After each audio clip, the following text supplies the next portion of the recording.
ونستعينه ونستغفره ونعوذ بالله من شرور أنفسنا ومن سيئات أعمالنا. من يهده الله فلا مضل له ومن يضلل فلا هادي له، وأشهد أن لا إله إلا الله وأشهد أن محمدا عبده ورسوله. يا أيها الذين آمنوا اتقوا الله حق تقاته ولا تموتن إلا وأنتم مسلمون. يا أيها الناس اعبدوا ربكم الذي خلقكم من نفس واحدة وخلق منها زوجها وبث منهما رجالا كثيرا ونساء، واتقوا الله الذي تساءلون به والأرحام إن الله كان عليكم رقيبا. يا أيها الذين آمنوا اتقوا الله وقولوا قولا سديدا يصلح لكم أعمالكم ويغفر لكم ذنوبكم، ومن يطع الله ورسوله فقد فاز فوزا عظيما. أما بعد فإن خير الحديث كتاب الله، وخير الهدي هدي محمد صلى الله عليه وسلم، وشر الأمور محدثاتها وكل محدثة بدعة وكل بدعة ضلالة وكل ضلالة في النار. أعوذ بالله من الشيطان الرجيم. بسم الله الرحمن الرحيم. من أجل ذلك كتبنا على بني إسرائيل أنه من قتل نفسا بغير نفس أو فساد في الأرض فكأنما قتل الناس جميعا ومن أحياها فكأنما أحيا الناس جميعا. ہر قسم کی حمد و ثنا اللہ رب العالمین کے لیے ہے، جو ہم تمام کا خالق ہے، رازق ہے، مالک ہے۔ درود و سلام ہو تمام نبیوں پر، بالخصوص میرے اور آپ کے نبی احمد مجتبیٰ محمد مصطفیٰ صلی اللہ علیہ وسلم کی ذات گرامی پر۔ اللہم صلی وسلم وبارک علی نبینا محمد۔ محترم حاضرین جمعہ، ابھی خطبہ مسنہ کے بعد آپ حضرات کے روبرو سورہ مائدہ سورہ نمبر 5 کی آیت نمبر 32 کا ایک حصہ میں نے پڑھا۔ اللہ رب العالمین اس آیت میں انسانیت کی جان کی اہمیت اور قیمت کو بتایا ہے۔ انسان کی جان کیا اہمیت رکھتی ہے اور کتنا قیمت رکھتی ہے۔ اللہ تعالیٰ نے فرمایا من اجل ذلک کتبنا علی بنی اسرائیل، اسی وجہ سے ہم نے بنو اسرائیل پر یہ بات کو لکھ دیا، انہ من قتل نفسا بغیر نفس وفساد فی الارض، جو کوئی کسی انسان کو ناحق قتل کرتا ہے اور زمین میں فساد مچاتے ہوئے انسانیت کا خون بہاتا ہے، فَكَأَنَّمَا قَتَلَ النَّاسَ جَمِيعًا، گویا کہ اس نے ایک انسان کا نہیں ساری انسانیت کا قتل کر ڈالا۔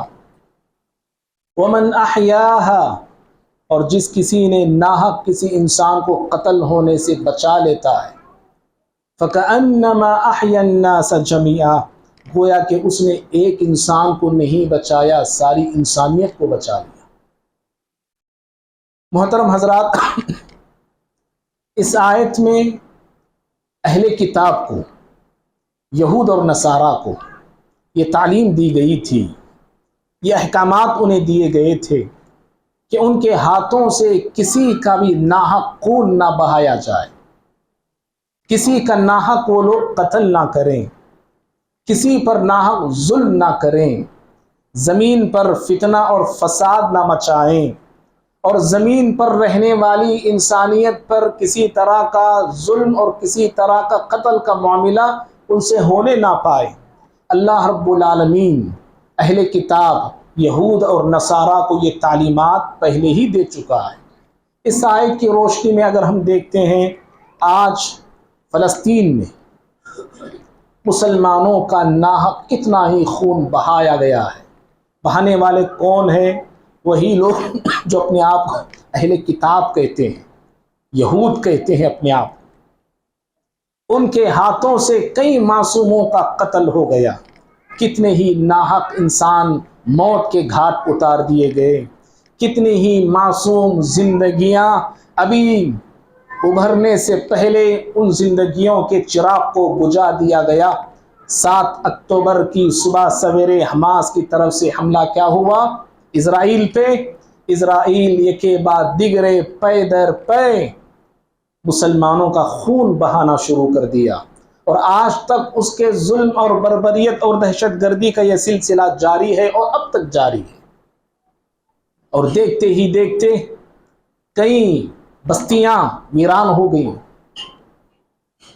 ہنستے کھیلتے گھر اجڑ گئے، اور کئی گھر کھنڈرات میں تبدیل ہو گئے، اور کئی انسان بے گھر ہو گئے، ٹینٹ میں جی رہے ہیں۔ کتنے ہی لوگ زخمی ہیں اور کتنے ہی لوگ بیمار پڑے ہیں، دوائی ان کے پاس نہیں، غذا ان کے پاس نہیں، پانی کا انتظام ان کے پاس نہیں، بجلی تک کاٹ دیا گیا ہے۔ اس طرح یوں کہیے قیامت صغریٰ کا ایک ماحول وہاں پہ گزر رہا ہے، اور اس ماحول کو، ان حالات کو نہ میں بیان کر سکتا ہوں، اور نہ ہی ہم میں سے کوئی شخص اچھی طرح صحیح طور پہ اندازہ لگا سکتے ہیں کہ ایگزیکٹ ان لوگوں پہ کیا گزر رہا ہے۔ ہم نہیں بتا سکتے، نہیں بیان کر سکتے۔ اور آج کا خطبہ جمعہ بھی پورے حالات بیان کرنا نہیں ہے، کیونکہ ہم میں سے ہر شخص کے پاس یہ حالات بخوبی اور بڑی آسانی کے ساتھ سوشل میڈیا کے ذریعے پہنچ رہی ہے، اور ہر شخص آج دیکھ رہا ہے۔ اصل بتانا یہ ہے آج جو حالات جو بنے ہیں، کیوں بنے ہیں یہ، کیوں بن رہے ہیں یہ، اور صرف فلسطین کو سامنے رکھ کے میں نہیں بتا رہا ہوں، بلکہ ملکی طور پر ہمارے ملک کے بھی حالات کوئی اچھے نہیں ہیں۔ یہ مت سمجھو کہ ہمارے ملک میں بڑا امن ہے، بڑا سکون ہے، نہیں۔ یہاں کے حالات بھی کس قدر بگڑے ہیں، بگاڑے جا رہے ہیں، یہاں کے مسلمانوں کو کیسے ٹارگٹ کیا جا رہا ہے، ہم میں سے ہر شخص یہ بات بھی اچھی طرح جانتا ہے۔ ملکی طور پر، عالمی طور پر مسلمان جس ظلم کا شکار ہو رہے ہیں، اور مسلمانوں کو جس سازش کے تحت پھنسایا جا رہا ہے، مسلمانوں پہ ظالم بے رحم انسان جو مسلط ہو رہے ہیں، مسلمانوں پر زندگی گزارنے کے لیے زمین کو جو تنگ کیا جا رہا ہے، اور انسانی شکل میں حیوان اور انسانی شکل میں شیطان نما انسان جو ہم پر لگے ہوئے ہیں، یہ کیوں کر یہ حالات کیوں بنے ہیں؟ کیا اسباب ہیں اس کے؟ اسباب تو دیکھو بھائی بہت سارے ہیں، اور بہت سارے ہو سکتے ہیں۔ آپ یہ مت، اگر آپ کے ذہن میں بھی کوئی سبب ہے، آپ بھی جانتے ہیں کہ ریزن یہ بھی ہو سکتا ہے، اسی لیے میں نے شروع میں بتا رہا ہوں اسباب اور ریزن بہت سارے ہیں، ہو سکتے ہیں۔ سارے ریزن بھی مجھے آج بتانا نہیں ہے، صرف 2 ریزن کی طرف میں اشارہ کروں گا۔ سب سے پہلا سبب، حالات جو بنے ہیں ہمارے ملک میں اور پورے دنیا میں، خصوصاً مسلمانوں کے خلاف، یاد رکھو یہ ہمارے گناہوں کی سزا ہے، یہ ہماری معصیتوں کی سزا ہے، یہ ہماری غفلتوں کی سزا ہے، یہ اور اللہ رب العالمین کا قانون یاد رکھو۔ حالات ہمارے اعمال سے بنتے ہیں، جی ہمارے اعمال حالات کو بناتے ہیں۔ اگر ہمارے اعمال اچھے ہوں گے، حالات بھی اچھے ہوں گے، درست ہوں گے۔ ہمارے اعمال ٹھیک ہوں گے، حالات کو بھی اللہ تعالیٰ ٹھیک بنا دے گا۔ اگر ہمارے اعمال بگڑیں گے، اللہ تعالیٰ حالات کو بگاڑ کے رکھ دے گا۔ ہم میں خرابی آئے گی، اللہ تعالیٰ حالات کو بھی خراب بنا کے رکھ دے گا۔ اللہ نے فرمایا سورہ شورى میں، سورہ 40/2 ہے، وَمَا أَصَابَكُم مِّن مُّصِيبَةٍ فَبِمَا كَسَبَتْ أَيْدِيكُمْ وَيَعْفُو عَن كَثِيرٍ۔ کہا کہ لوگوں، تمہیں جو مصیبتیں، آفتیں لاحق ہوتی ہیں، اس کے ذمہ دار تمہارے گناہ ہیں، اس کے گناہ ذمہ دار ہیں۔ تمہاری غفلتیں اس کی ذمہ دار ہیں، تمہاری معصیتیں اس کی ذمہ دار ہیں۔ وَيَعْفُو عَن كَثِيرٍ، یہ اور بات ہے کہ اللہ رب العالمین تمہارے بہت سارے گناہوں کو معاف کر دیتا ہے۔ ہر گناہ پہ اللہ تمہاری گرفت نہیں کرتا، ہر معصیت پہ اللہ رب العالمین تمہاری گرفت نہیں کرتا۔ بہت سارے گناہوں کو اللہ تعالیٰ یوں ہی بخش دیتا ہے، معاف کر دیتا ہے، لیکن چند گناہوں کی یہ سزا تمہیں دی جاتی ہے، چند غفلتوں کی سزا تمہیں یہ دی جاتی ہے۔ تو بھائیو، حالات یاد رکھو، اگر ہمارے اعمال اچھے، اللہ حالات کو بھی اچھے بنا دے گا۔ اگر حالات بگڑتے ہیں تو اس کا سبب ہمارے اعمال ہوتے ہیں. اور حسن بصری رحمہ اللہ ایک بہت بڑے تابعی ہیں، ان کے پاس چند لوگ آئے. حجاج بن یوسف ایک ظالم حکمران گزرا ہے، وہ ظلم کرنے لگا انسانوں پہ، ناحق لوگوں کو مارنے لگا، یہاں تک کہ اس نے عبداللہ بن زبیر رضی اللہ تعالی عنہما کو بھی قتل کر ڈالا. حجاج بن یوسف کا ظلم زیادہ ہو گیا تو چند لوگ حضرت حسن بصری رحمہ اللہ کے پاس آتے ہیں اور آ کے حجاج بن یوسف کے ظلم کی شکایت کرنے لگتے ہیں کہ حجاج کا ظلم زیادہ ہو گیا، اس کی پکڑ ہم پہ زیادہ ہو گئی، وہ ہمیں زیادہ پریشان کر رہا ہے، زیادہ ٹارچر وہ کر رہا ہے. جانتے ہیں حجاج بن یوسف کے ظلم پر حسن بصری رحمہ اللہ نے کیا جواب دیا؟ تابعین کا زمانہ، حسن بصری بہت بڑے تابعی، اس زمانے میں انہوں نے یہ جواب دیا. سوچو آج زمانہ اور ہم لوگ کتنے بدل چکے اور کتنے بگڑ چکے ہوں گے. انہوں نے کہا ما جاء الحجاج الا بذنوبنا. لوگوں، حجاج بن یوسف جیسا ظالم حکمران جو ہم پہ مسلط ہے وہ ہمارے گناہوں کے سبب ہے، ہمارے گناہوں کے سبب ہے، ہماری غلطیوں کے سبب ہے، ہماری معصیتوں کے سبب ہے وہ. اسی لیے بھائیو، ہر شخص اپنے اپنے گریبان میں جھانکیں اور اپنی اصلاح کرنے کی کوشش کریں. جہاں بھی جس طرح بھی خرابی اور کمی اپنے اندر ہم محسوس کرتے ہیں، عقائد میں ہو، معاملات میں ہو، عبادات میں ہو، اخلاق و کیریکٹر میں ہو، اگر ہمارے اندر کمی ہے، غلطی ہے، اس کی خود بخود اصلاح کرنے کی کوشش کر لیں اور اپنے غلطیوں کو دور کرنے کی کوشش کریں. اور اسی طرح بھائیوں، فلسطین کے حالات جو بگڑے ہیں 70 یا 75 سال سے، وہاں پہ ظلم جو ہو رہا ہے، وہاں کی انسانیت پر جو ظلم ڈھایا جا رہا ہے، کئی معصوم لوگوں کو جو قتل عام کیا جا رہا ہے، مسلمانوں کو عبادت سے جو روکا جاتا ہے، جانتے ہیں تاریخ کیا کہتی ہے؟ آج جو ظلم ان فلسطینیوں پہ ہو رہا ہے، اس میں بہت بڑا ہاتھ ہمارے مسلم حکمرانوں کا بھی ہے. جن یہودیوں کو اللہ کے نبی صلی اللہ علیہ وسلم نے مدینے سے نکالا، جن یہودیوں کو پیارے نبی صلی اللہ علیہ وسلم نے مدینے کے اطراف و اکناف سے نکال کے پھینکا، اور حضرت عمر بن خطاب رضی اللہ تعالیٰ عنہ نے جن یہودیوں کو جزیرے عرب سے نکال کے باہر کر دیا، ہمارے مسلم حکمرانوں نے اپنے لیے چند سکوں کے لیے اور اپنے اوٹ اور نوٹ کے لیے یہودیوں کو فلسطین کی زمین میں آباد ہونے کی اجازت دی. جی، فلسطینیوں کی زمین پر یہودیوں کو آباد ہونے کی اجازت دی، اور اس کے بعد سے یہودی تھوڑے تھوڑے آباد ہوتے گئے اور پوری فلسطین کی زمین پر انہوں نے اپنا قبضہ جما لیا. اور اس کے بعد سے ظلم کا، بربریت کا، حیوانیت کا، شیطانیت کا کھیل اور ننگا ناچ انہوں نے گانا اور کھیلنا شروع کر دیا. یہ ہماری غفلتیں ہیں، یاد رکھنا، یہ ہماری معصیتیں ہیں، یاد رکھنا، اور ان کی غلطیوں کی سزا آج کے فلسطینی مسلمان وہ سزا بھگت رہے ہیں. ان کے غلطیوں کی بنا پر یہ سزا بھگت رہے ہیں. یہ ہماری غفلت ہے. یہ جہاں بھی ظلم ہوتا ہے، یاد رکھو کہیں نہ کہیں ہماری ہاتھوں کی کمائی ہوتی ہے.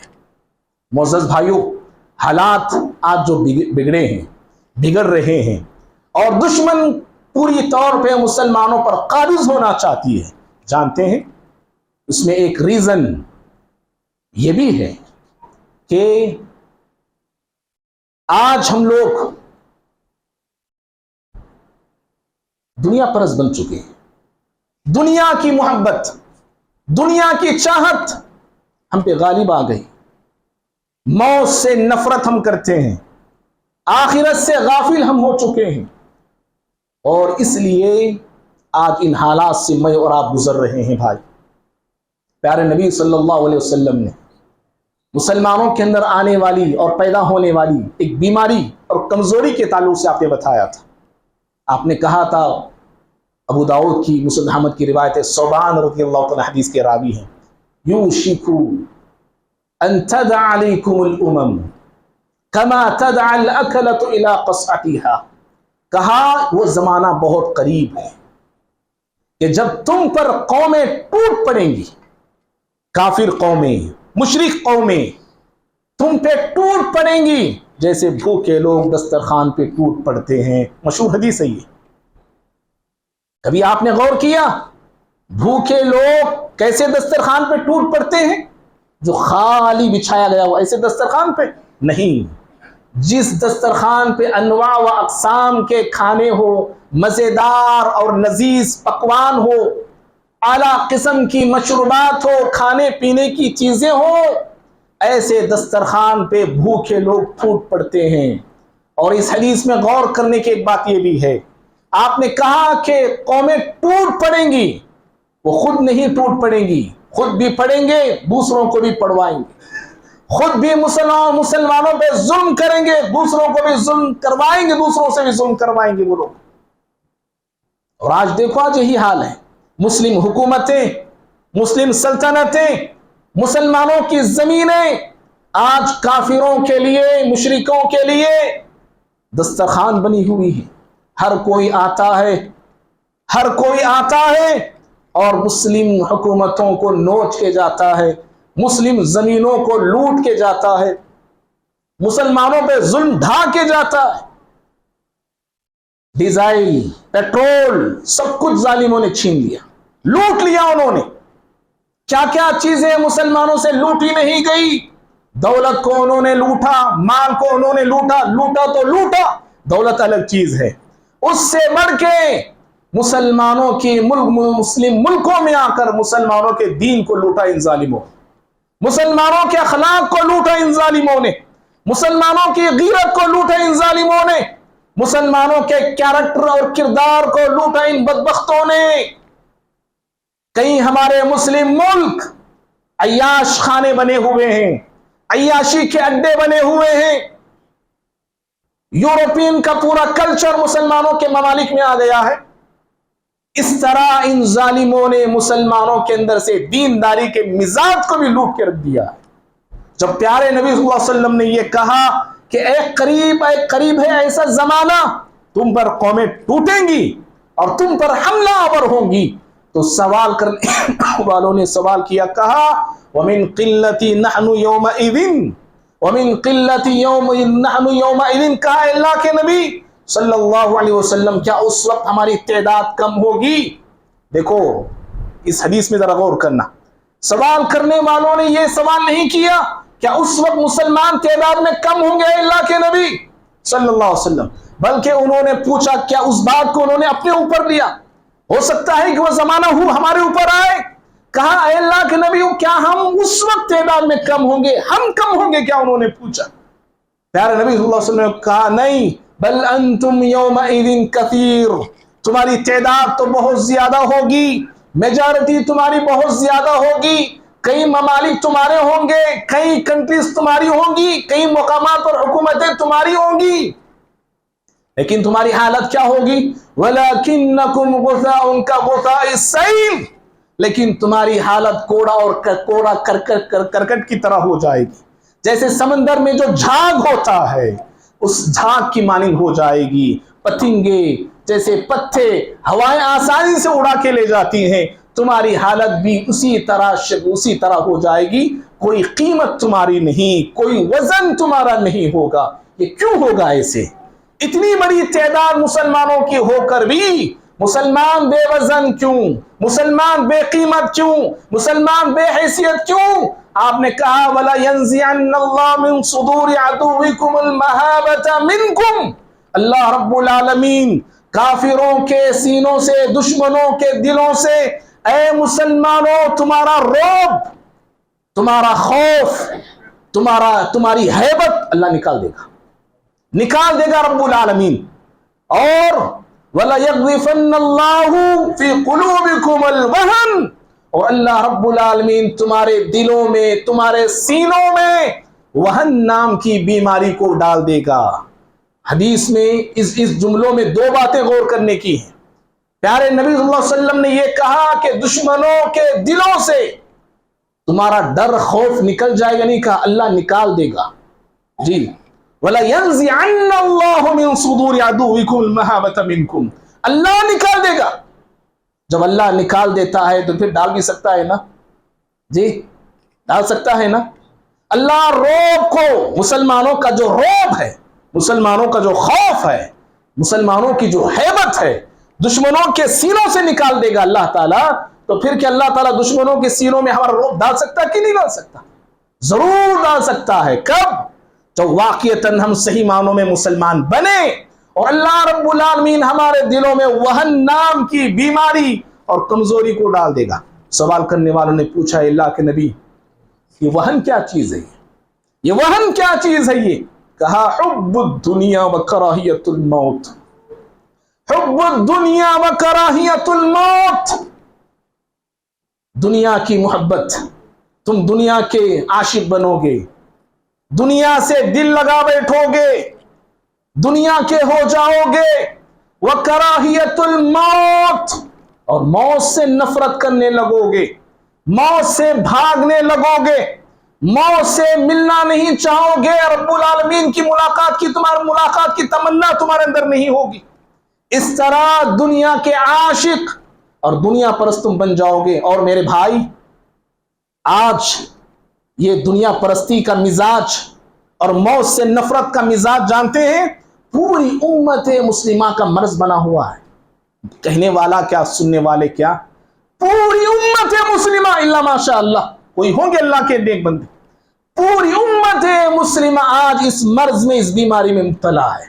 کیا امیر، کیا غریب، کیا کالا، کیا گورا، کیا عہدے والا، کیا نچلی زندگی جینے والا،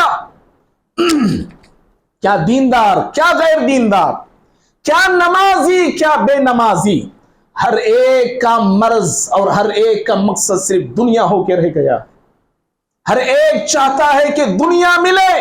یاد رکھو، دنیا کمانا بری بات نہیں، دنیا میں نام کمانا بری بات نہیں، دولت کمانا بری بات نہیں۔ بیان کا یہ مطلب مت لے لینا، دنیا کماؤ، نام کماؤ، دولت بناؤ، لیکن اللہ کے بندو اپنی دنیا پر آخرت کو ترجیح دینے والے پر، آخرت پر دنیا کو ترجیح نہ دینا، بلکہ آخرت کو ترجیح دو دنیا پہ، اللہ تعالیٰ کی عبادت کو ترجیح دو دنیا پہ۔ اور آج میرا آپ کا حال کیا ہے؟ ہمیں تجارت بڑھ کے ہے، عبادت نہیں۔ عبادت بعد میں کر لیں گے، نمازیں بعد میں پڑھ لیں گے، لیکن ہماری تجارت نہیں جانا چاہیے، ہمارا بزنس نہیں جانا چاہیے۔ الصلاۃ کا لفظ ہم سنتے ہیں، کاروبار میں ہوتے ہیں، دکانوں میں ہوتے ہیں، مکانوں میں ہوتے ہیں۔ بتاؤ اللہ کے بندو، کیا ہم بے اٹھ کے آتے ہیں، بزنس چھوڑتے ہیں، کاروبار کو تھوڑی دیر کے لیے رکاتے ہیں؟ کیوں؟ نماز بعد میں پڑھ لیں گے جی، کاروبار ہمارا نہیں جانا چاہیے۔ دنیا کی محبت اس طرح ہم پہ غالب آ گئی تو اللہ رب العالمین ہمیں ظالموں کا لقمہ بنا کے رکھ دیا ہے، ظالموں کا لقمہ بنا دیا، اور اللہ رب العالمین زمانوں کے خدموں میں لا کے ہمیں رکھ دیا ہے۔ ہم نے رب کی غلامی کو چھوڑا، اللہ رب العالمین زمانے کا غلام ہم سب کو بنا کے رکھ دیا ہے۔ معزز بھائیوں، یہ سبب ہے، یہ ایک 5 منٹ میں اپنی بات کو میں سمیٹ لیتا ہوں۔ جب حالات ایسے بنتے ہیں، چاہے فلسطین کے ہو، چاہے افغانستان کے ہو، چاہے عراق کے ہو، یہ بھی شہر لوٹ لیے گئے، ان کنٹریوں کو تہس نہس کر کے رکھ دیا گیا، اور ہمارے ملک ہندوستان میں بھی یہاں وہاں وقتاً فوقتاً کیا کچھ نہیں ہوا ہے، ہم میں سے ہر شخص جانتا ہے، اور ہم بھی باقاعدہ اس کو بتاتے رہتے ہیں۔ حالات جب ایسے بگڑتے ہیں نا، یاد رکھو ہمارے اندر ایک غلط سوچ پیدا ہو جاتی ہے۔ ایک سوچ تو یہ، ہر شخص ایک جوشیلے قسم کا نوجوان چاہتا ہے حالات کو دیکھ کر چلو ہم بھی جا کے مقابلہ کرتے ہیں، چلو ہم بھی جا کے ڈیفنس کرتے ہیں۔ کہیں میں سمجھتا ہوں کئی لوگ فلسطین جانے کی آرزو کرتے ہوں گے، تو وہاں جا کے ہم ان کی تو مدد کریں گے، ہم ان کو بچائیں گے، ہم دفاع کریں گے۔ میرے بھائی یاد رکھو، پیارے نبی صلی اللہ علیہ وسلم کی تعلیم ہمیں یہ ہے، کبھی لڑائی کی تمنا نہیں کرنا چاہیے، نہیں، کبھی لڑنے کی تمنا نہیں کرنا چاہیے، کبھی دشمنوں سے ایک ایک دو ہاتھ ہونے کی تمنا نہیں کرنا چاہیے۔ جنگ کی تمنا کبھی نہیں کرنا۔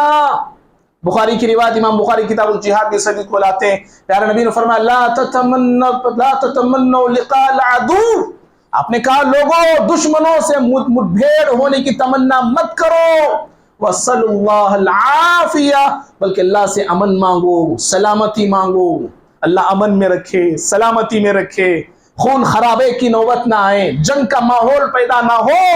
اگر وہ برباد ہوتے ہیں تو ہمارے بھی برباد ہوتے ہیں، ان کے گھر لڑتے ہیں تو ہمارے گھر بھی لڑتے ہیں، ان کی زندگیاں جاتی ہیں تو ہمارے لوگوں کی بھی زندگیاں جاتی ہیں۔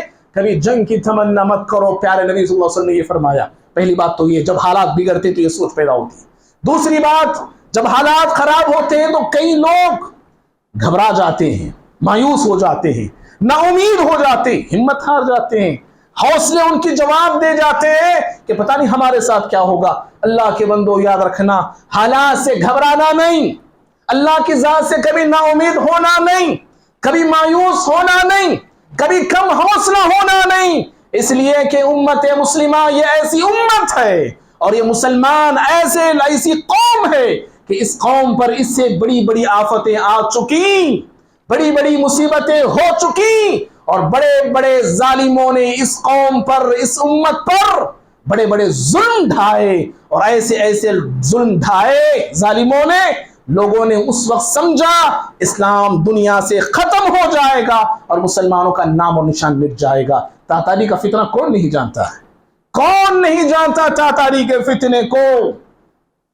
کتنا خون بہایا انہوں نے جانتے ہیں، ہزاروں مسلمان اور لاکھوں کے قریب مسلمان موت کے گھاٹ اتار دیے گئے۔ جی، کئی بستیاں ہماری اجاڑ دی گئیں، بڑے بڑے شہر ہمارے ویران ہو گئے، بہت بڑی ہماری حکومت خلافت عباسیہ کو تہس نہس کر کے رکھ دیا گیا، مسلمانوں کے شہروں کی اینٹ سے اینٹ کو بچا دیا گیا، اور مسلمانوں کے سروں سے مینارے انہوں نے بنائے۔ لوگوں نے سمجھا اسلام کا چراغ گل ہو جائے گا اور مسلمان اب اس دنیا سے ختم ہو جائیں گے، لیکن آپ جانتے ہیں اسلام بھی باقی ہے، زندہ ہے، اور ہم مسلمان بھی زندہ ہیں اللہ کے فضل کرم سے۔ یہ وہ قوم ہے، یہ اللہ نے کہا قرآن میں، یریدون لیطفئوا نور اللہ بافواہہم واللہ متم نورہ ولو کرہ الکافرون۔ یہ ظالم اللہ کے نور کو اپنے پھونکوں سے بجھانا چاہتے ہیں، اور اللہ رب العالمین اپنے نور کو، اپنے دین کو مکمل کر کے رکھنے والا ہے، اگرچہ کافروں کو یہ بات ناپسند لگے۔ معزز بھائیوں، یہ تو دوسری بات تھی، ایک نا امید ہم ہونا نہیں، گھبرانا نہیں حالات سے، غلط سوچنا نہیں، اور تیسری بات، جب حالات ایسے ہوتے ہیں، مسلمانوں پہ ظلم ہوتا ہے، اور جیسے فلسطین کی ہم بات رکھ کے سامنے رکھ کے کہیں، جیسے فلسطینیوں پہ مسلمانوں کا جو خون بہایا جا رہا ہے، فلسطینی لوگ جو مارے جا رہے ہیں، کئی لوگوں کے اندر یہ چیز پیدا ہوتی ہے، احساس پیدا ہوتا ہے، شیطان ان کے دلوں میں خیال ڈالتا ہے ان ظالموں کو پکڑنے والا کوئی نہیں، ان ظالموں کو پوچھنے والا کوئی نہیں، اس اسرائیل کو روکنے والا کوئی ہے کہ نہیں؟ اگر دنیا والے نہیں کر رہے ہیں تو اللہ کیا کر رہا؟ ایسے بھی لوگ کہتے ہیں۔ یاد رکھو، اگر کوئی شخص یہ کہتا ہے اللہ کیا کر رہا ہے، اللہ ان ظالموں کو ہلاک کیوں نہیں کرتا، یہ ایک جملہ تمہیں ایمان سے نکالنے کے لیے کافی ہے۔ جی، یاد رکھنا، اللہ رب العالمین کسی ظالم کے ظلم سے غافل نہیں۔ ہم جیسے بے بس لوگ، ہم جیسے کمزور لوگ، ایسے ہی لوگوں کو قرآن کی آیت تسلی دیتی ہے۔ سورہ ابراہیم میں اللہ نے فرمایا وَلَا تَحْسَبَنَّ اللَّهَ غَافِلًا عَمَّا يَعْمَلُ الظَّالِمُونَ، جو ظالم جو ظلم کر رہے ہیں، لوگوں یہ مت سمجھو اللہ ظالموں سے غافل ہے، نہیں، اللہ ظالموں کو مہلت دیتا ہے، وقت دیتا ہے، سدھرنے کا موقع انہیں دیتا ہے، اور پھر ایک وقت آتا ہے کہ اللہ رب العالمین ان کی گرفت کرتا ہے۔ معزز بھائیوں، اسی طرح سے آخری بات، میں اور آپ یہاں رہ کے کیا کر سکتے ہیں؟ ہم میں کا ہر شخص کچھ کرنا چاہتا ہے، فلسطینیوں کے لیے کرنا چاہتا ہے، اچھی بات ہے، اچھے جذبے ہیں، نیک ارادے ہیں، الحمدللہ ہونا چاہیے۔ سب سے پہلی بات تو یہ، جو مسلم حکمران ہیں، جو مسلم ممالک کے ذمہ داران ہیں، ان کی پہلی ذمہ داری بنتی ہے کہ اس ظالم کو ظلم سے روکنے کے لیے زور دیں،